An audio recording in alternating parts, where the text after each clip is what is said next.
My name is Margaret, and I had been married to my husband, Charles, for over 30 years. We built a life together, raised 2 children, and went through all the ups and downs that come with marriage. On the outside, we looked like the perfect couple, but deep down, I always suspected Charles had a wandering eye. One Saturday morning, I decided to clean his car while he was out playing golf. As I pushed the vacuum under the passenger seat, my hand hit something. I pulled it out and froze. There it was, a half-empty tube of lubricant. My heart sank. He hadn't even bothered to hide it well. I didn't scream. I didn't cry. I just sat there in the driveway with the tube in my hand, my whole body trembling with anger. After all these years of loyalty, love, and sacrifices, this was his betrayal? But instead of confronting him, an idea crept into my mind. A dangerous, wicked idea. I quietly slipped the lubricant into my pocket and, later that day, went to the hardware store. I bought a tube of industrial-strength glue. It looked almost identical to the lubricant. That night, when Charles was snoring in bed, I carefully went to his car, pulled the lubricant out of the glove compartment, and replaced it with the glue. My hands shook as I did it, but my face wore a cold smile. Days passed. Charles acted normal, maybe even more cheerful than usual. I knew he was planning something behind my back. Then, one night, around midnight, I was woken by loud commotion outside. I peeked through the window and saw flashing red lights, fire trucks, an ambulance. Neighbors in their pajamas gathered around Charles's car, parked 2 houses down the street. I hurried outside, pretending to be a confused wife. What I saw nearly made me laugh out loud. Charles and a much younger woman were stuck together. Literally, their screams echoed through the neighborhood. The firefighters struggled to separate them, while the paramedics prepared stretchers. The young woman was crying, Charles was begging for help, and the neighbors were whispering in shock. The shame on his face was priceless. And me? I stood there, hand on my cheek, pretending to be horrified, while inside I felt a wave of justice. For the first time in years, I slept peacefully that night. The next morning, the scandal had spread all over the neighborhood. Every porch, every coffee table, every phone call buzzed with the same gossip. "Did you see Charles last night? Stuck in his car with that woman? The firefighters had to cut them loose." I pretended to be devastated. I wore no makeup, let my hair loose, and looked like a broken wife. When my neighbor, Mrs. Wilson, came knocking, I sighed deeply and whispered, I had no idea. I thought Charles was just working late at the office." Her eyes widened, and she patted my hand, whispering back, "Oh, Margaret, you poor thing. Everyone knows now. You don't deserve this humiliation." Inside, though, I was smiling. Charles's carefully built reputation as a respectable businessman was crumbling. Later that day, Charles limped into the house with bandages on his thighs. He couldn't even look me in the eye. For once, the mighty Charles was silent. No excuses, no shouting, just shame. I cooked dinner as if nothing had happened. When I placed the plate in front of him, he finally whispered, "Margaret, please, let me explain." I calmly sat across from him, staring into his guilty eyes. "Explain what, Charles? That you accidentally got glued to a woman half your age? Or that the whole neighborhood had to watch the firefighters separate you from your mistress?" His face turned red. He lowered his head. "I made a mistake," he muttered. "A mistake?" I laughed bitterly.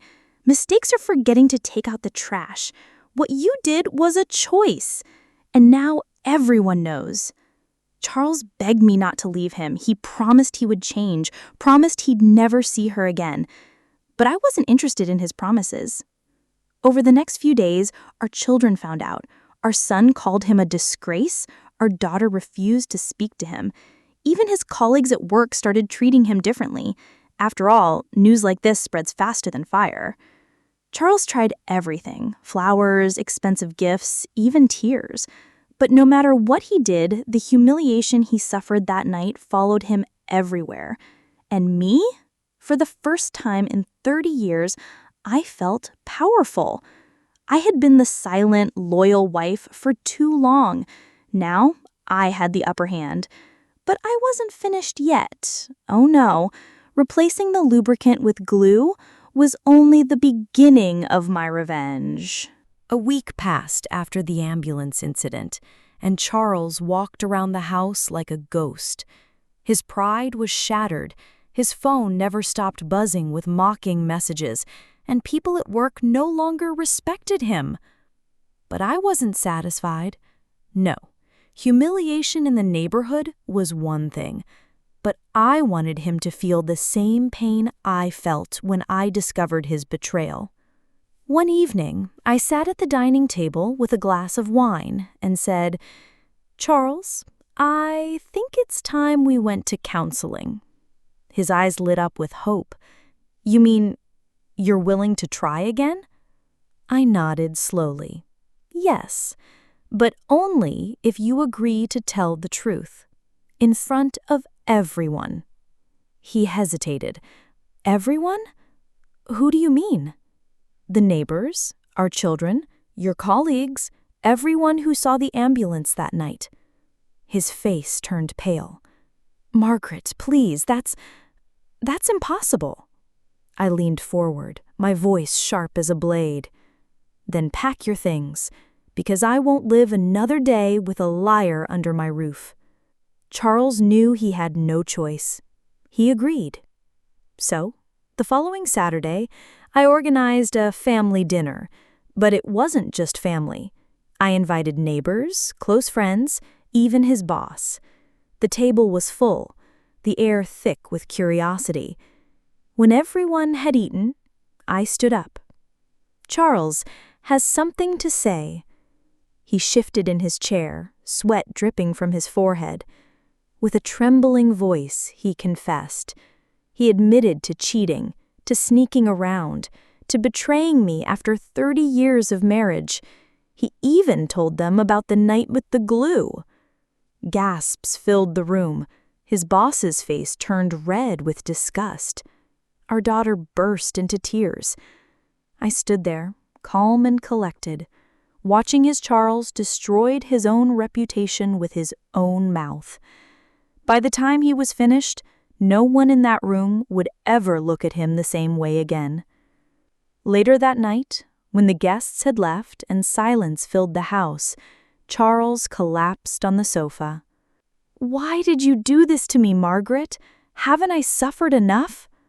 I walked over, looked him dead in the eye, and whispered, "You think last night was suffering? That was just a taste. The real suffering is living every single day with the memory of what you did and the shame of who you are." Then I went upstairs, leaving him alone in the dark, drowning in his humiliation. For the first time in my life, I finally felt free. After that humiliating dinner, Charles became a shadow of the man he once was. He used to walk proudly, shoulders high, shaking hands with neighbors like a king. Now, he avoided everyone.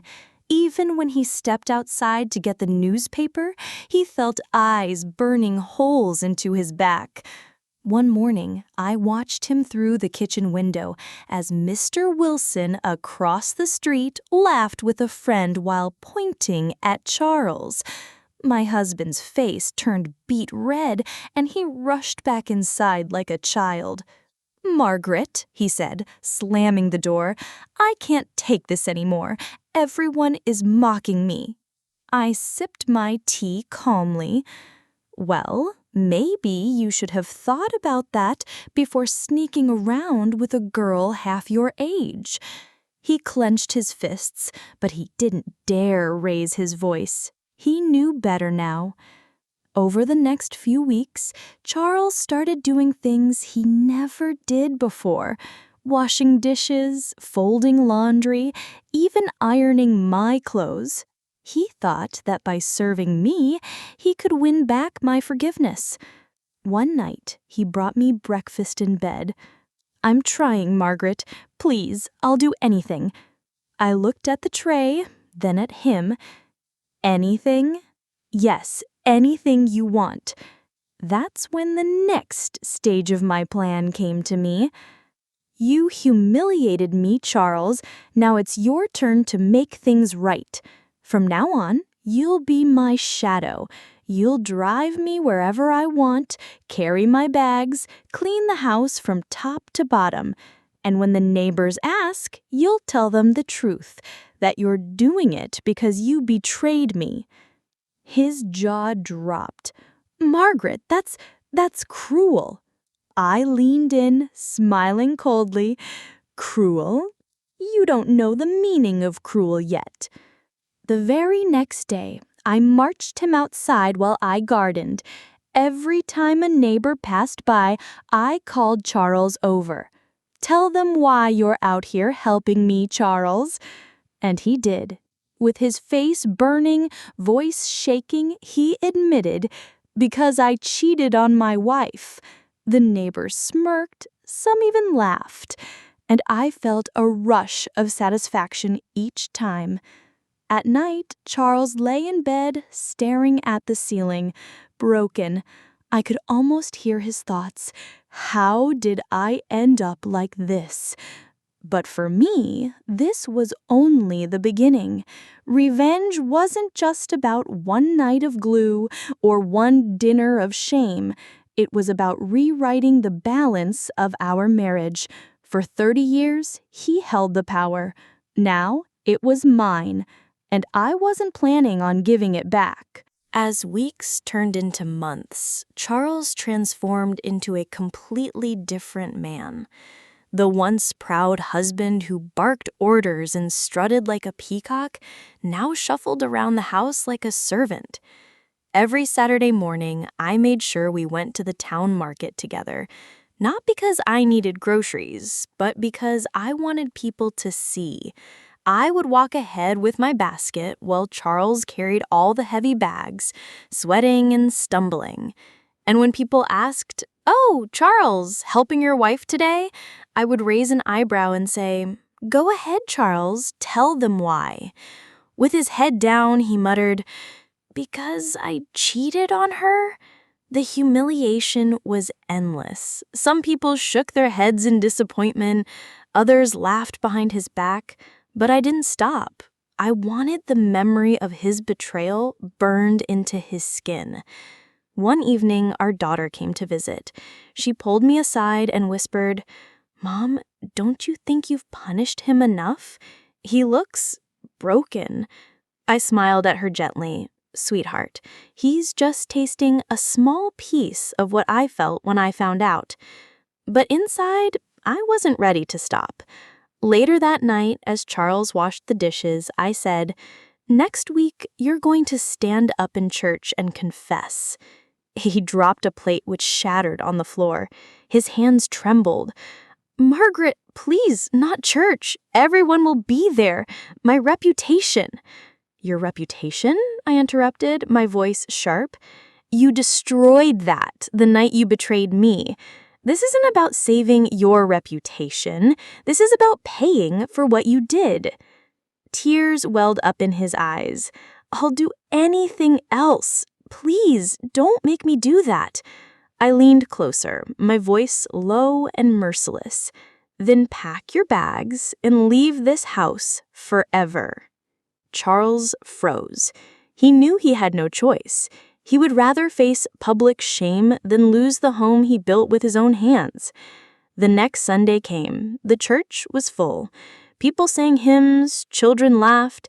Everything seemed peaceful until Charles slowly stood up in the middle of the congregation. His hands shook as he gripped the pew in front of him. I have something to confess," he stammered.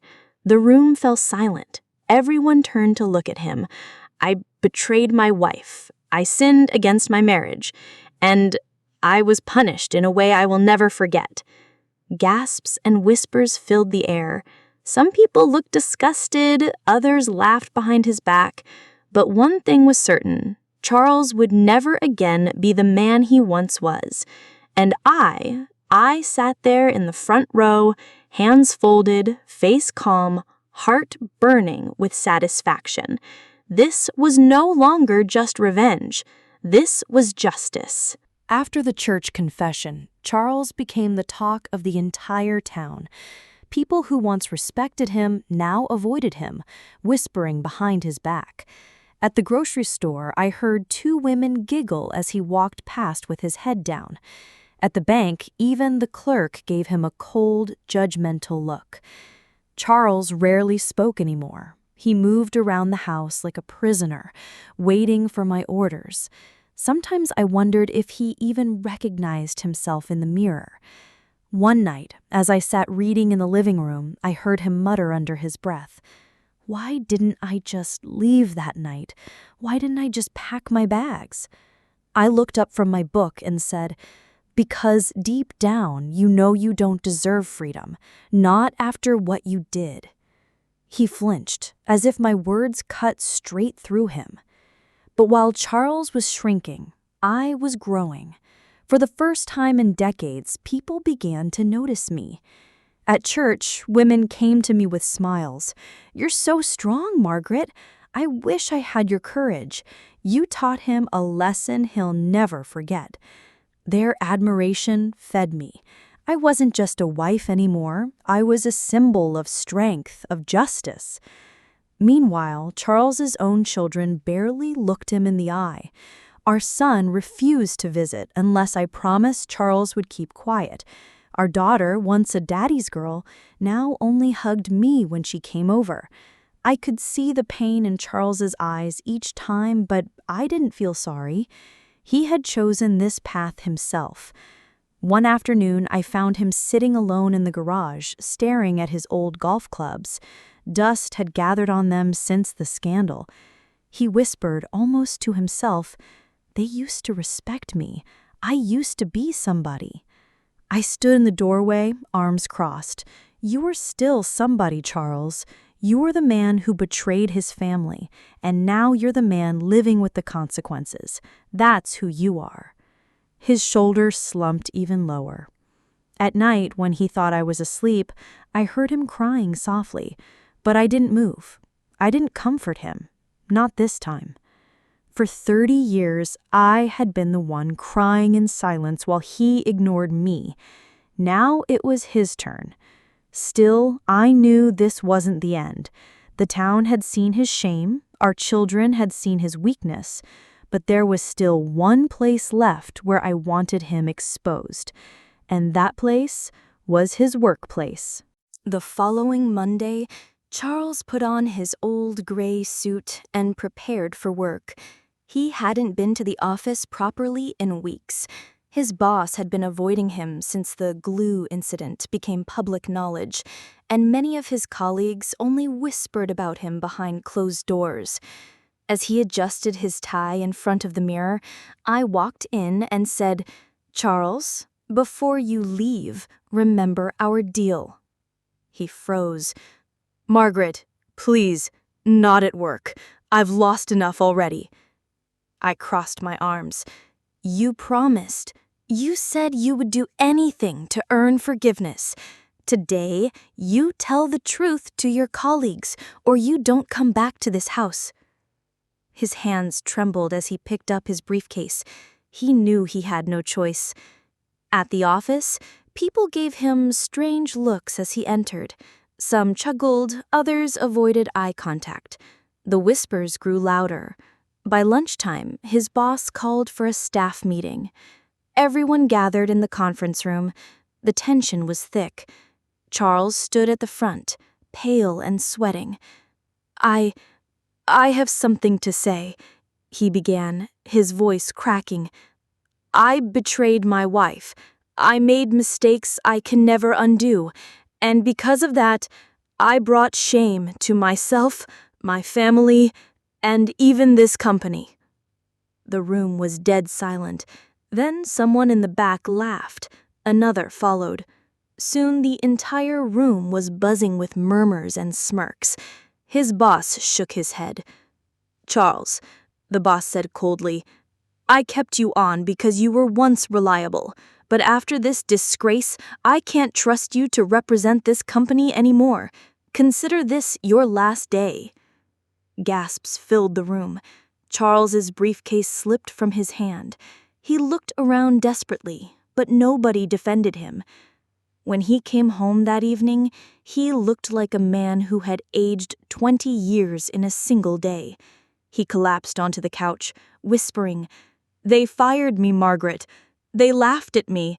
I have nothing left." I sat across from him, calm and composed, sipping my tea. I said, "You still have me, and the punishment isn't over yet." His eyes widened in fear. For the first time, he realized this wasn't just humiliation anymore. This was control, complete control. And I wasn't ready to stop. Not yet. Losing his job shattered Charles completely. He spent days sitting silently in the living room, staring at the floor. The man who once commanded respect, who strutted around like he owned the world, was now a broken figure, stripped of dignity, money, and pride. I watched him closely. For years, I had been the quiet wife, the one who endured his arrogance, his neglect, and finally his betrayal. Now I saw him crumble piece by piece, and I felt no pity. One night I sat across from him at the dinner table. The air was heavy with silence until I finally spoke. "Charles, you've lost everything you once cared about. Your reputation, your job, even the respect of your children. Do you know what you still have left?" His tired eyes lifted slowly. "What?" "Me," I said firmly. "But only as long as you keep paying for your sins." He swallowed hard, his hands trembling around his fork. "What more do you want from me, Margaret? Haven't I suffered enough?" I leaned forward, my voice low and cold. "No, you've suffered, yes, but not as much as I did when I found out the truth. The difference is, my suffering was hidden. No one saw my tears, my sleepless nights. But yours will always be public." His shoulders sank. He was too weak to argue. In the following weeks, I began to rebuild myself. I joined social clubs, attended charity events, and made new friends. And everywhere I went, people praised me for my strength. "You handled it with such dignity, Margaret. You didn't just survive, you thrived." Meanwhile, Charles became my shadow. He drove me to events, carried my bags, and stood silently in corners while others admired me. People began to see the shift. Margaret, once in the background, was now the center of attention, while Charles, once the proud man, was reduced to nothing. But deep inside, I started to wonder, how long would I keep him around? Should I let him stay as my living reminder of justice? Or should I finally set him free, broken and humiliated, to face the world on his own? That decision would be mine. Charles was now a man without pride, without reputation, without a future. Every time I looked at him, I saw not the husband I once loved, but the man who betrayed me, and the man I had broken piece by piece. But I began to notice something strange. He no longer resisted, no longer begged, no longer argued. Instead, he simply obeyed. He woke up early, cooked my breakfast, cleaned the house, even polished my shoes. One afternoon, our daughter visited again. She pulled me aside and whispered, "Mom, I know Dad was wrong, but the way you're treating him, it's not just punishment anymore. It feels like torture." Her words echoed in my mind. For the first time I wondered, had I gone too far? That night, Charles sat across from me at the dinner table, silent as usual. I studied his face. He looked older, smaller, as if life itself had drained from him. "Charles," I said quietly, "do you regret what you did?" He looked at me with hollow eyes and whispered, "Every single day." For the first time in months, his voice sounded honest, not desperate, not defensive, just broken. And that's when I realized I had already won. He was no longer the proud man who betrayed me. He was a shell, living only under my mercy. But victory didn't feel the way I imagined. Instead of satisfaction, I felt empty. The next morning, I called Charles into the living room. He stood before me like a soldier awaiting orders. "Charles," I said, my voice calm, "your punishment is over." He blinked, confused. What do you mean?" "I mean, I'm done. I've taken back my power, I've rebuilt my life, and I don't need you as a reminder anymore. From this day forward, you're free." His eyes widened, a mix of shock and fear. "Free? You're leaving me?"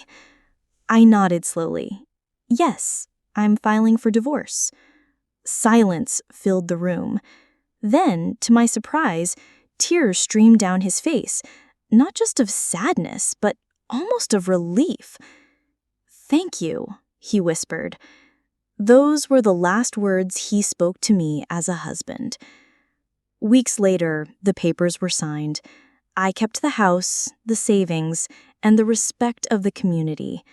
Charles moved into a small apartment on the edge of town, a forgotten man with no legacy left. And me? I stood tall, no longer the quiet, obedient wife.